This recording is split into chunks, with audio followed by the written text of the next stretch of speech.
Even old New York was once New Amsterdam.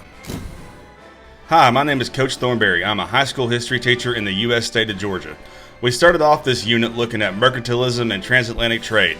We have also looked at 2 of the 3 colonial geographic regions. We have looked at New England and the Southern Colonies. The Middle Colonies are unique. They have more cultural diversity because they didn't start off as English colonies. This will be the last standard for Unit 1. The Unit 1 standard is compare and contrast the development of English settlements and colonization during the 17th century or the 1600s. The specific standard we're looking at is explain the development of the Middle Colonies, including but not limited to reasons established, impact of location and place, relations with Native Americans, and economic development.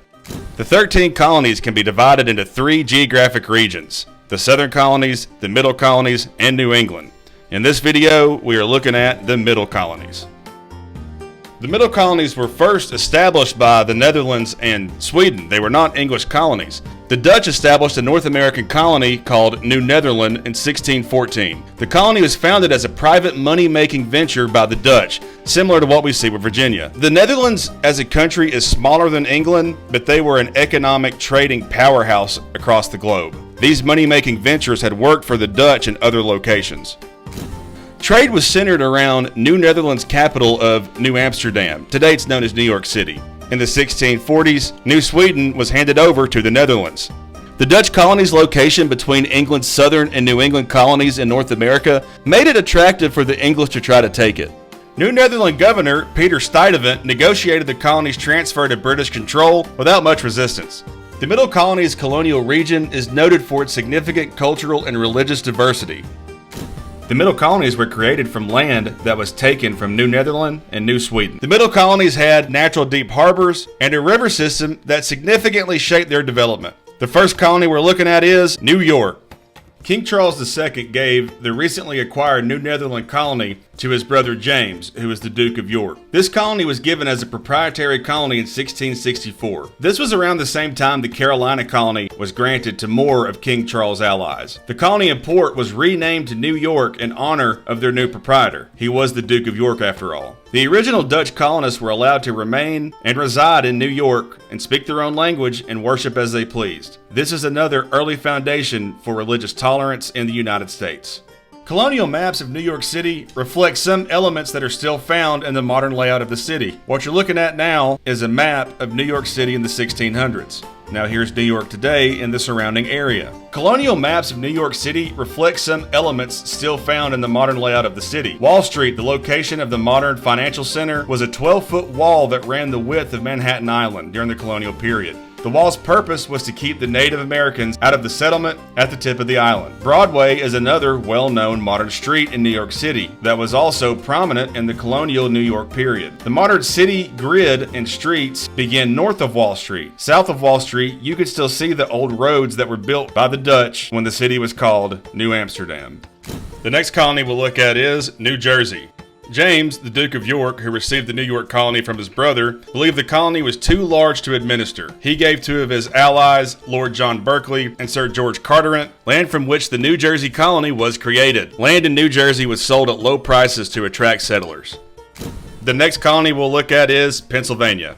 William Penn was granted land in North America as repayment of a debt from the English crown. Penn belonged to a religious group known as the Righteous Society of Friends, or the Quakers. The basic ideology followed by the Quakers is that everyone possessed an inner light through which individuals are capable of their own religious interpretation without the need of clergy. This is all related to the ideas of Martin Luther and the Protestant Reformation. But unlike the Puritans, the Quakers were much more tolerant and accepting of other people who were not part of their own denomination. Women were also afforded full participation in faith, as they too possessed the inner light. Women having anything resembling equal rights during this time period was extremely rare.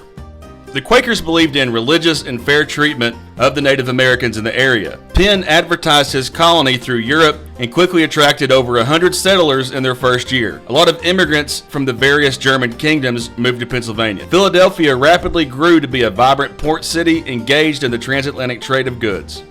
The last colony we'll look at is Delaware.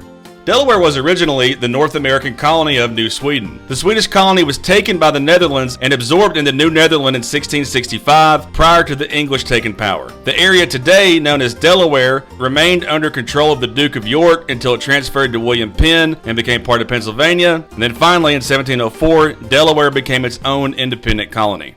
The Hudson and Delaware rivers provided transportation for the fur trade as well as crops that were locally produced for export. The Middle Colonies did have a sizable agricultural sector. The rivers also provided the colonists of the Middle Colonies with access to manufactured goods imported from European markets. Harbors in cities such as Philadelphia and New York allowed the Middle Colonies to grow into major commercial hubs for all of England's American colonies.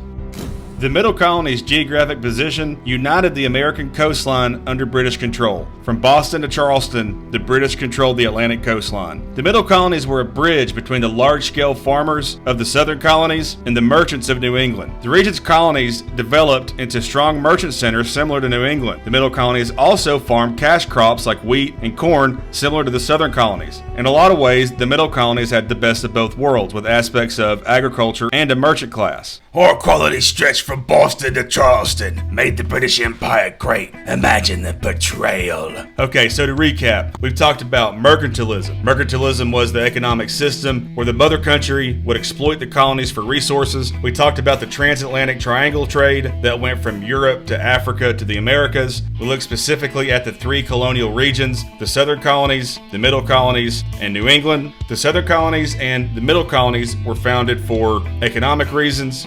New England was founded for religious reasons. The southern colonies were dependent upon agriculture. New England was dependent upon trade. The middle colonies had both aspects of agriculture as well as trade and finance. The middle colonies were the most diverse of all the colonies because the middle colonies were originally either a Dutch colony or a Swedish colony. It's important to remember that as we move towards the American Revolution, there was no united entity like the United States would become. These were 13 separate independent colonies within three very specific and definable geographic regions. In our next colonial standard, Standard 2, we'll look at demographics and diversity within the colonies, the Middle Passage and the horrors of American slavery, the Great Awakening, and Britain's economic policy with the colonies.